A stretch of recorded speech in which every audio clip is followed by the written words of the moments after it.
എന്താ മുകുന്ദേട്ടാ ഇത്? ഇവിടെ തന്നെ ഒരേ ഇരിപ്പാണ്. വൈകുന്നേരം ജംഗ്ഷനിലോട്ട് വരാനിരുന്നതാണ്.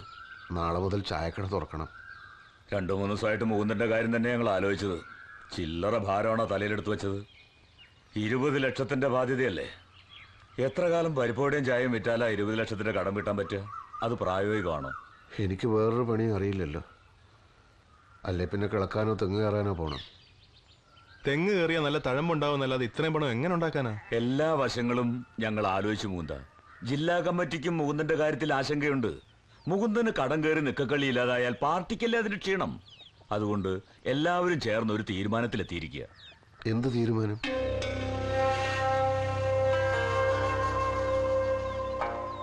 മുകുന്ദേട്ടൻ എന്തായാലും പാർട്ടിയിൽ നിന്ന് ലീവ് എടുക്കാൻ തീരുമാനിച്ചിരിക്കുകയല്ലേ. ആ സമയം എന്ന് വെച്ചാ 2-3 കൊല്ലം ദുബായ് പോയി ജോലി ചെയ്തൂടെ? ഐസ് മിഠായി വിറ്റ് നടന്നിരുന്ന കുമാരൻ, കൂലിപ്പണിക്കാരൻ വാസു, ആശാരി ബാലൻ, അങ്ങനെ എത്ര പേരാ ഗൾഫിൽ പോയി ലക്ഷപ്രഭുക്കളായത്? എന്നെ ഒരു ലക്ഷപ്രഭുവാക്കാനാണോ പാർട്ടിയുടെ തീരുമാനം? ലക്ഷങ്ങളുടെ കടം വന്നാൽ അത് വീട്ടാൻ ലക്ഷങ്ങൾ തന്നെ വേണ്ടേ? മറ്റാരെങ്കിലും സഹായിക്കാമെന്ന് വെച്ചാൽ അത് മുകുന്ദന് സമ്മതമല്ല. എന്തായാലും ചായക്കട നടത്തി ഈ കടം വീട്ടാമെന്ന് സ്വപ്നത്തിൽ പോലും ചിന്തിക്കേണ്ട. ദുബായ് എന്ന് പറയുമ്പോ ഞാൻ വേണേ ക്യൂബയിലോ ചൈനയിലോ പോകാം. ക്യൂബയും ചൈനയും കമ്മ്യൂണിസ്റ്റ് രാജ്യങ്ങളൊക്കെ തന്നെ. പക്ഷെ ഒരു വിദേശിക്ക് ജോലി കൊടുക്കാനുള്ള വകുപ്പൊന്നും അവിടെ ഇല്ല. അഥവാ ജോലി കിട്ടിയാൽ തന്നെ നല്ല ശമ്പളം കൊടുക്കാനുള്ള സാമ്പത്തിക ശേഷി ക്യൂബയ്ക്കില്ല. ആര് പറഞ്ഞു? Fidel Castro. മൂപ്പര് നിരന്തരമായി അമേരിക്കയുമായി സംഘർഷത്തിലായതുകൊണ്ട് അവിടെ സ്ഥിതിയൊക്കെ അല്പം മോശം. നല്ലതുപോലെ ചിന്തിച്ചിട്ടാ മുകുന്ദേട്ടാ ഞങ്ങൾ പറയുന്നത്. കരുണേട്ടൻ അനുദ്രവൻ സിദ്ധാർത്ഥൻ ദുബായിലുണ്ട്. അവൻ മുഖേന ഒരു വിസ സംഘടിപ്പിക്കാൻ ഒരു പ്രയാസവുമില്ല. ജില്ലാ കമ്മിറ്റി പറയുന്നത് മുകുന്ദനെ പോലെയുള്ള ഒരു നേതാവിന്റെ ആവശ്യം ഇപ്പൊ ദുബായിലുണ്ടെന്ന. ആയിരക്കണക്കിന് മലയാളികൾ ജോലി ചെയ്യുന്ന സ്ഥലമല്ലേ. അവർക്ക് പ്രശ്നങ്ങളുണ്ട്. അവർ സംഘടിതരല്ല. മുകുന്ദന് അവർക്കിടയിൽ കാര്യക്ഷമമായി പ്രവർത്തിക്കാൻ കഴിയുമെന്നാണ് ജില്ലാ കമ്മിറ്റിയുടെ വിലയിരുത്തൽ. പ്രവാസികൾക്ക് വോട്ടവകാശം ലഭ്യമാക്കാനുള്ള ചർച്ചകൾ നടക്കുകയാണല്ലോ. അതുകൊണ്ട് എത്രയും വേഗം നമ്മുടെ വഴിയിലേക്ക് അവരെ കൊണ്ടുവരേണ്ടതും അത്യാവശ്യമാണ്. മുകുന്ദനൊന്നും അറിയണ്ട, എല്ലാം ഞങ്ങൾ നോക്കിക്കോളാം.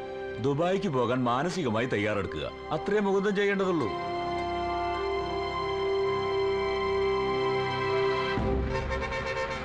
ബസ് വരുന്നുണ്ട്.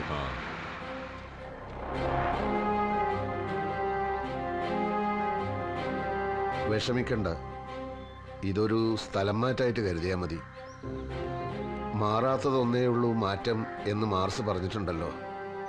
കടബാധ്യത തീർക്കാനാണെങ്കിലും അവിടുത്തെ തൊഴിലാളികൾക്കിടയിൽ പ്രവർത്തിക്കാനാണല്ലോ ഞാൻ പോകുന്നത്.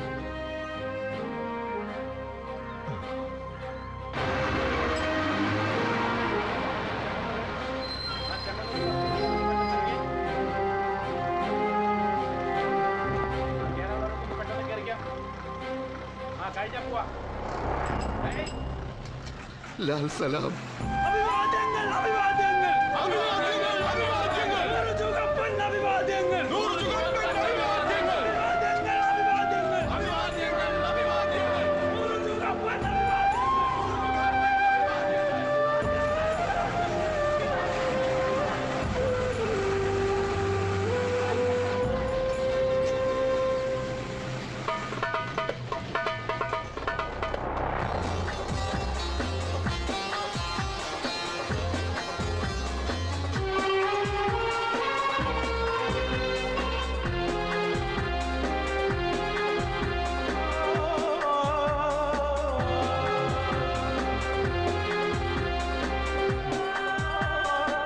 മുകുന്ദേട്ടൻ ആദ്യമായിട്ടില്ലേ ദുബായിലേക്ക് വരുന്നത്?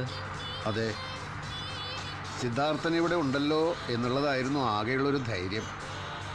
ഇവിടെ എങ്ങനെ പാർട്ടി പ്രവർത്തനമൊക്കെ നന്നായി നടക്കുന്നുണ്ടാവും അല്ലേ? സഖാവ് കരുണന്റെ അനന്തരവനോട് അങ്ങനെ ഒരു ചോദ്യം ചോദിക്കേണ്ടതില്ലെന്ന് അറിയാം. സിദ്ധാർത്ഥൻ ഇപ്പോൾ ഇവിടെ വന്നിട്ട് എത്ര കാലമായി?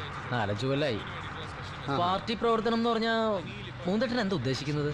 പാർട്ടി പ്രവർത്തനം എന്ന് പറഞ്ഞാൽ തന്നെപ്പോലെ തൻ്റെ സഹജീവികളും തുല്യ നിലവാരത്തിൽ ജീവിക്കുന്നുണ്ടെന്ന് ഉറപ്പുവരുത്തുക. അവരെ ചൂഷണം ചെയ്യാൻ ശ്രമിക്കുന്ന ബൂർഷാ ശക്തികളെ ശക്തമായി ഉപരോധിക്കുക. അതൊക്കെ നോക്കാൻ ഈ രാജ്യത്തൊരു നിയമവ്യവസ്ഥ ഉണ്ടല്ലോ. ഉണ്ടാവാം, എന്നാലും കുത്തക മുതലാളിമാർ ഇവിടെ വളരെ കൂടുതലാണെന്നാണ് കേട്ടിട്ടുള്ളത്. സത്യം പറഞ്ഞാൽ ചൈനയിലോ ക്യൂബയിലോ പോകണമെന്നായിരുന്നു എൻ്റെ ആഗ്രഹം. എങ്കിൽ നന്നായനെ ക്യൂബ.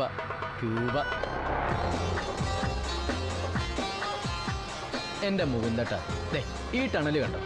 ഇതിന് ഏകദേശം 1.5 കിലോമീറ്റർ നീളം വരും. ഇങ്ങനൊരു ടണല് മുകുന്ദേട്ടൻ പറഞ്ഞ ക്യൂബയിലുണ്ട്. ആകാശം മുട്ട ഉയർന്നു നിൽക്കുന്ന കെട്ടിടങ്ങൾ കണ്ടോ? ഇതുപോലെ ഒരു കെട്ടിടത്തിന് അത്രം വരുമോ മൊത്തം ക്യൂബ? സിദ്ധാർത്ഥ, നമ്മളായിട്ട് ക്യൂബയെ കൊച്ചാക്കി സംസാരിക്കരുത്. പിന്നൊരു കാര്യം, ഒരു രാജ്യത്തിന്റെ വളർച്ച നിശ്ചയിക്കുന്നത് അവിടുത്തെ വലിയ കെട്ടിടങ്ങളാണെന്ന് ഫിഡൽ കാസ്ട്രോ എവിടെയും പറഞ്ഞിട്ടില്ല. ഓഹോ, ഇങ്ങനെയാണല്ലേ ക്യൂബ മുകുന്ദൻ എന്നുള്ള പേര് വീണത്. അപ്പോ പാർട്ടി പ്രവർത്തനത്തിന് വന്നതാണോ അതോ അച്ഛൻ വരുത്തി വെച്ച കടം വീട്ടാൻ വന്നതാണോ? രണ്ടും ഉദ്ദേശിക്കുന്നുണ്ട്. തൊഴിലാളികളുടെ പ്രശ്നങ്ങൾ പഠിച്ച് അപ്പപ്പോ പാർട്ടി സെക്രട്ടേറിയറ്റിൽ റിപ്പോർട്ട് ചെയ്യണം.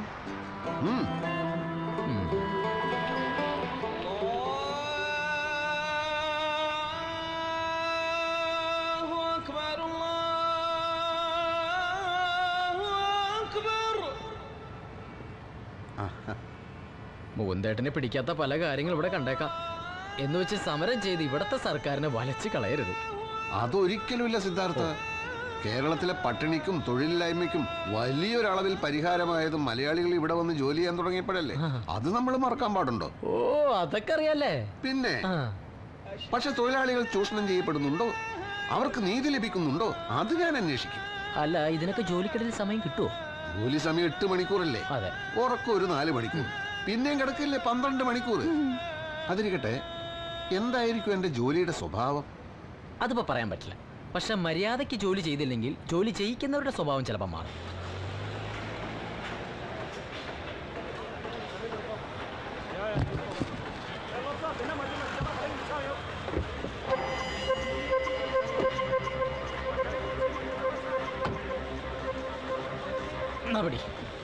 അയ്യോ, ഇതെന്തിനാ ഇങ്ങോട്ടെടുത്തത്? റൂമിൽ വെച്ചാ പോരായിരുന്നോ? കൂടെ കൊണ്ട് നടക്കുന്നത് എപ്പോഴും സൗകര്യം. മാത്രമല്ല, തൊഴിലാളികളുടെ പ്രശ്നങ്ങൾ നേരിട്ട് കണ്ട് പഠിച്ച് റിപ്പോർട്ട് തയ്യാറാക്കാനുള്ള പെന്നും പേപ്പറും ഫയലൊക്കെ ഇതിനകത്തല്ലേ. ജൽദി കരോ. അസ്സലാമു അലൈക്കും. വാലൈക്കും അസ്സലാം.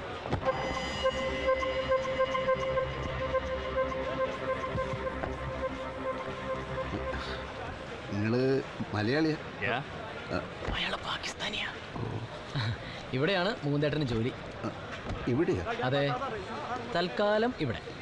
സത്യത്തിൽ മുകുന്ദേട്ടൻ ലേബർ സപ്ലൈ കമ്പനിക്കാരുടെ ആളാ. അതായത് ഒരു കമ്പനിക്ക് സ്വന്തമായി തൊഴിലാളികളെ പോരാതെ വരുമ്പോൾ ലേബർ സപ്ലൈ കമ്പനി ആ കമ്പനിക്ക് ആളുകളെ വാടകയ്ക്ക് കൊടുക്കും. വാടക കൊടുക്കുക ആളുകളെ? അതെ. ഇന്നിവിടെയാണ് പണിയെങ്കിൽ അടുത്ത ആഴ്ച വേറെ സ്ഥലത്തായിരിക്കും പണി. അതുകൊണ്ട് ഓരോരോ തൊഴിൽ മേഖലയിലെയും പ്രശ്നങ്ങൾ വളരെ വിശദമായിട്ട് തന്നെ പഠിക്കാൻ പറ്റും. എന്തായിരിക്കും എൻ്റെ ജോലിയുടെ ഒരു സ്വഭാവം?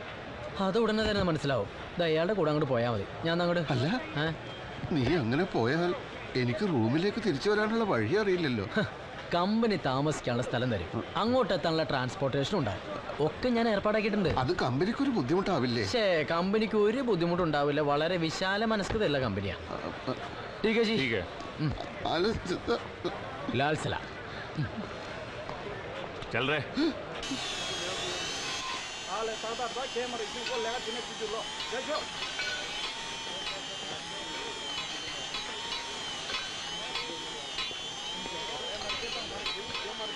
पहन के आओ, पहन के आओ.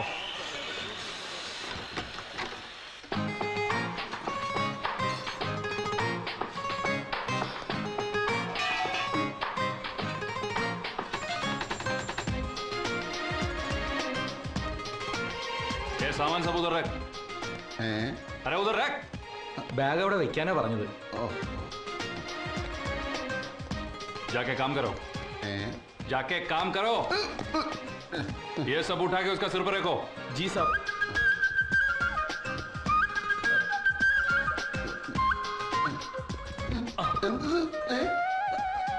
പുറകോട്ട് പുറകോട്ട് പുറകോട്ട് കടന്നോ.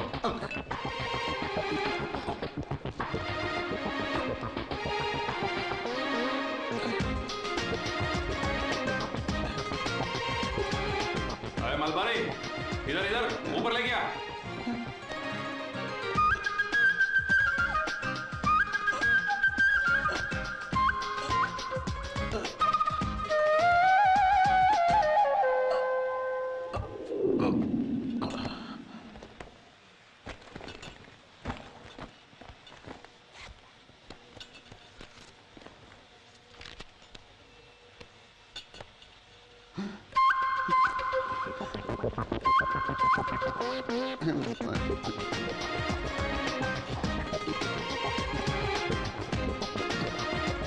വെച്ചോളി.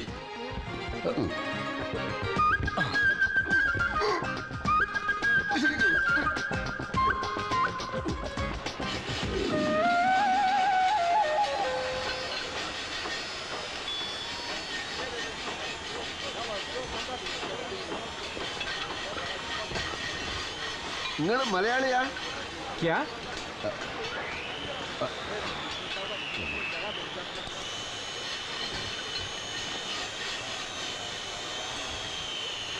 നിങ്ങൾ മലയാളിയാ?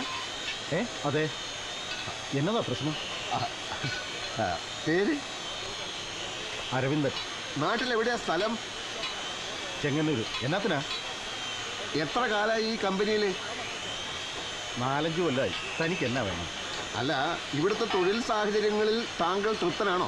അല്ലെങ്കിൽ അല്ലെങ്കിൽ എന്തുകൊണ്ട് തൃപ്തനല്ല എന്ന് പറയണം. പറഞ്ഞ പരിഹാരം ഉണ്ടാക്കാം. ആര്? നിങ്ങളോ? നിങ്ങൾക്ക് എല്ലാ വിവരവും അറിയണമെങ്കിൽ ഇതാ അവിടെ ചോദിച്ചാൽ മതി.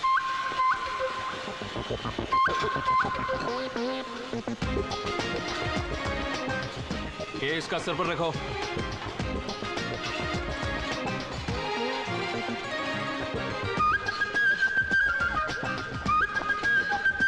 जाओ. काम चोर साहब.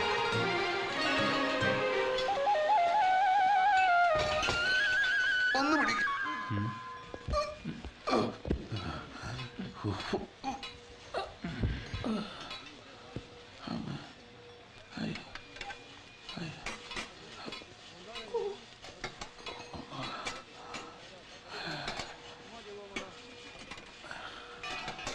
ഇനി അരമണിക്കൂറും കൂടി കഴിഞ്ഞാൽ ഇന്നത്തെ പണി കഴിയല്ലേ? എന്തുട്ട്? ഇന്നത്തെ പണി കഴിയാൻ ഇനി ഒരു 4.5 മണിക്കൂറും കൂടി വേണം. അപ്പൊ ഇവിടുത്തെ ജോലി സമയം 8 മണിക്കൂറല്ലേ? 8 മണിക്കൂറേ. ഇത് ഭയങ്കര കഷ്ടാണല്ലോ. ഇവിടെ ചോദിക്കാനും പറയാനൊന്നും ആരുമില്ലേ? ആരാ ഇവിടുത്തെ യൂണിയൻ സെക്രട്ടറി? യൂണിയനാ? അതാ വരണു. യൂണിയൻ സെക്രട്ടറിയും പ്രസിഡന്റും ഖജാൻജിയും ഒക്കെ ആ ഗടിയാ. അങ്ങേരോട് പറഞ്ഞാൽ മതി.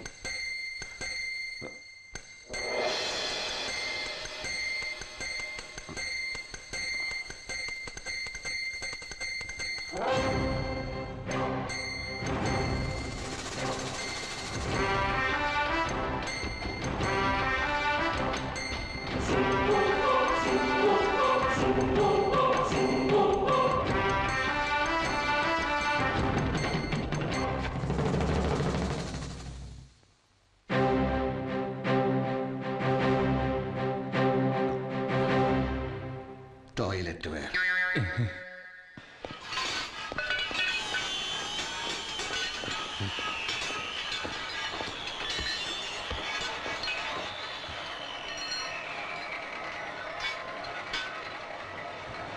ഇൻക്ലാബ് സിന്ദാബാദ്! ഇൻക്ലാബ് സിന്ദാബാദ്!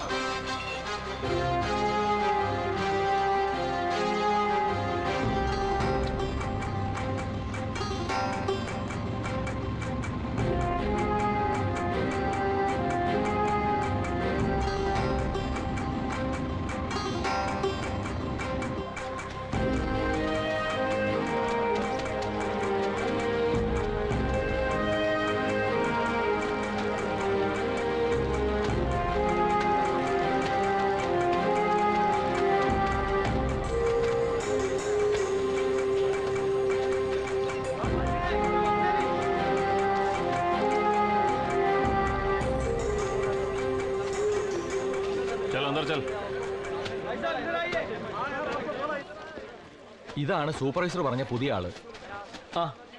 നാട്ടിന്ന് കേറിയപ്പോഴേ യൂണിഫോം എടുത്തിട്ടൂലേ? ഏതാ എന്റെ മുറി? മുറിയാ? ഇതാ നിങ്ങളുടെ മുറി. ഇന്നു മുതൽ ഈ 6 അടി കട്ടിലിന്റെ ജന്മി നിങ്ങളാ. അല്ല, ഫാക്ടറി ജോലിക്കിടയിൽ എന്തൊക്കെ അന്വേഷിക്കുന്നുണ്ടായിരുന്നല്ലോ. എന്തായിരുന്നു അത്? അത് തൊഴിലാളികളുടെ മുഖം നോക്കി അവരുടെ സ്വഭാവം മനസ്സിലാക്കുക. ഇത് മനസ്സിലാക്കിയോ? മനസ്സിലാക്കി. ഇവിടുത്തെ തൊഴിലാളികൾ കൂടുതലും പിന്തിരിപ്പം മൂരാച്ചികളാണെന്ന് മനസ്സിലാക്കി.